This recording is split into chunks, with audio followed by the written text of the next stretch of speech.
नमस्कार शेतकरी मित्रांनो, मी ॲक्टिव्ह फार्मर आणि माझ्या शेतीविषयक चॅनलमध्ये मी आपलं स्वागत करतो.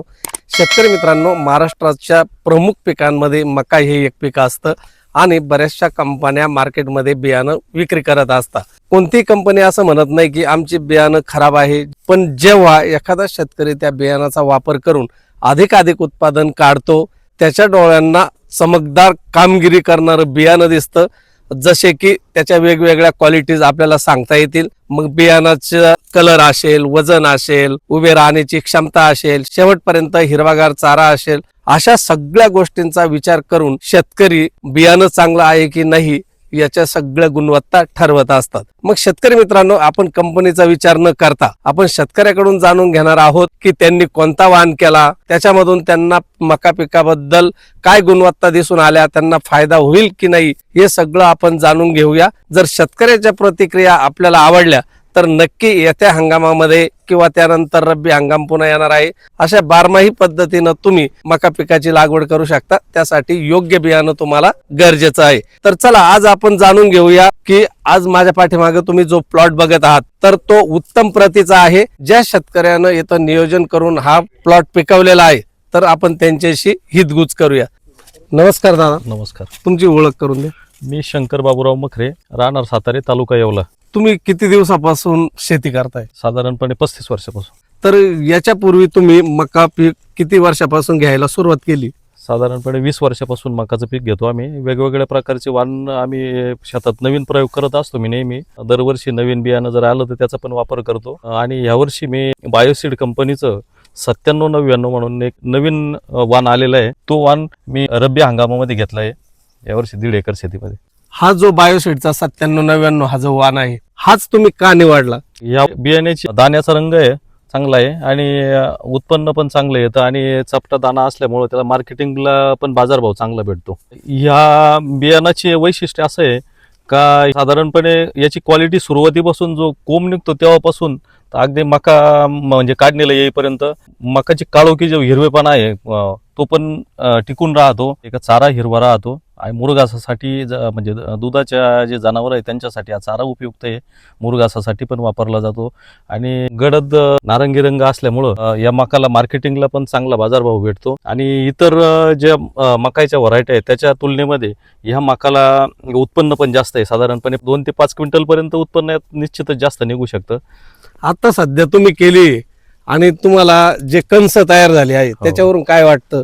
ह्या कणसाची जी साईज आहे, लांबी पण कणसाची लांबी आणि अगदी शेवटच्या टोकापर्यंत दाणी भरलेले आहे. त्यामुळं निश्चितच मला असं वाटतं की हे उत्पन्न इतर मकांच्या तुलनेत जास्त निघेल असं वाटतं.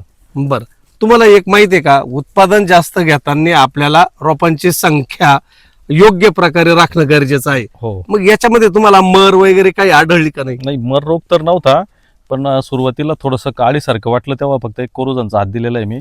त्याच्यानंतर कुठल्याही प्रकारचा रोग आला नाही. रोगाला जास्त बळी पडत नाही हवान. अच्छा, म्हणजे लष्करी आळीला हो. इतका बळी पडत नाही. बरं. त्याच्यामुळे रोपांची संख्या राखली जाते आणि उत्पादन जास्त येण्यासाठी मदत होते. हो. आज तुम्ही इतर शेतकऱ्यांना काय सांगाल?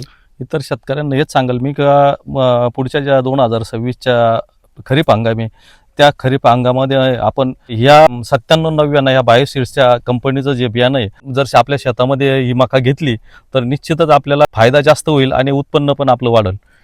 शेतकरी मित्रांनो, या शेतकऱ्याची प्रतिक्रिया तुम्ही ऐकली. तुम्ही कंपनी नाही तर शेतकऱ्यावर विश्वास ठेवून नक्की बायोसीड 9799 हा जो वाण आहे तो येत्या हंगामामध्ये करा. आणि आपण प्रत्येक वर्षी जे मकाचं उत्पादन वाढवण्यासाठी वेगवेगळ्या युक्त्या करत असतो, त्यापैकी बियाणं निवड करणं ही एक युक्ती तुम्हाला नक्की कामी येणार आहे आणि तुमचं उत्पादन वाढणार आहे. अशाच काही शेतकऱ्यांच्या अजून आपण प्रतिक्रिया घेणार आहोत. नमस्कार, मी राहुल गणपत झांबरे, राहणार शेवगे. तर मी दरवर्षी माझ्या शेतामध्ये नवीन पिकाची लागवड करत असतो. मक्का हे पारंपरिक आपलं पीक असल्यामुळे मी दरवर्षी वेगवेगळ्या वाणांची निवड करतो. तर ह्या वर्षी मी रब्बी हंगामामध्ये बाकीच्या इतर वाणांची निवड न करता बायोसीड मधले 9799 ही व्हरायटी हे मी वाणाची लागवड केलेली आहे का रब्बी हंगामाची. तर आपण ती बिट्टी बघू शकता. बिट्टी अतिशय म्हणजे बुडापासून तर शेंड्यापर्यंत दाणे भरलेला आहे व दाण्याचा कलर अतिशय म्हणजे जो मार्केटमध्ये चालतो नारंगी तो कलर आहे. दाण्यांची संख्या देखील जास्त आहे व जो दाण्यांच्या वळी आहे त्या पण जवळपास 14 ते 18 अशा वळींची संख्या आहे. आणि अजून एक सांगायचं झालं तर हे मक्काचं ताट बुडापासून आपण बघू शकता शेंड्यापर्यंत एकदम याची जाडी असल्यामुळे हे वाऱ्या वावधानाला देखील हे सामोरे जातं, कुठल्याही प्रकारचं खाली ताट पडत नाही व एकरी याच्या मागे कमीत कमी माझ्या अनुभवानुसार 9 ते 10 क्विंटल एकरी याचं उत्पन्न जास्त आहे इतर वाहनांपेक्षा. त्यामुळे शेतकऱ्याला याचा जो आपला लागवडीचा खर्च, काढायचा हार्वेस्टिंगचा खर्च वरचीवर आपल्या त्या 8-9 क्विंटल मधून निघून जातो. व याचं दुसरं वैशिष्ट्य असं की बिट्टी वाळल्यानंतर देखील याचा जो चारा असतो तो हिरवा असतो. त्यामुळे आपला जो दुग्ध व्यवसाय असतो तर त्यासाठी आपण बिट्टी काढून उर्वरित जो चारा असतो तो आपण शेतकऱ्यांना मूर घासासाठी देऊ शकतो व आपल्याला तो एक प्रॉफिट आहे, जेणेकरून आपली जी हार्वेस्टिंग आहे ती वरचीवर मूर घासाच्या पैशामध्ये आपली होऊन जाते. अशा प्रकारे मी शेतकऱ्यांना सांगू इच्छितो की माझ्या अनुभवानुसार तुम्ही यापुढे देखील रब्बी व खरीप हंगाम दोन्ही हंगामामध्ये तुम्ही मक्का लागवड करत असताना बायोसीडकडं 9799 या वाहनाची तुम्ही निवड करा व नक्कीच तुम्हाला यातून फायदा दिसेल. धन्यवाद. शेतकरी मित्रांनो, तुम्ही शेतकऱ्यांच्या प्रतिक्रिया तर ऐकल्याच आणि तुम्ही पाठीमागं प्लॉट पण बघू शकता. हिरवागार चारा आहे, टोकापर्यंत भरलेले कणसे आहेत, उभे राहण्याची क्षमताही तुम्ही बघितली. शेतकरी मित्रांनो, या सगळ्या गोष्टी ज्या आहेत त्या आपल्या उत्पादन वाढीसाठी एकदम परफेक्ट आहे. त्याच्यामुळे शेतकऱ्यांच्या या प्रतिक्रियेवर तुम्ही विश्वास ठेवून नक्की येत्या खरीप हंगामामध्ये याची लागवड करा आणि इतर वाहनापेक्षा 5 ते 7 क्विंटल जास्तीचं उत्पादन मिळवा. शेतकरी मित्रांनो, अशाच वेगवेगळ्या पिकांच्या नियोजनासाठी, बियाणं निवडीसाठी आणि शेतकऱ्यांच्या प्रतिक्रिया ऐकण्यासाठी तुम्ही मला सबस्क्राईब करून ठेवा. इतर शेतकरी मित्रांना शेअर करा, आवडलं तर लाईक करा.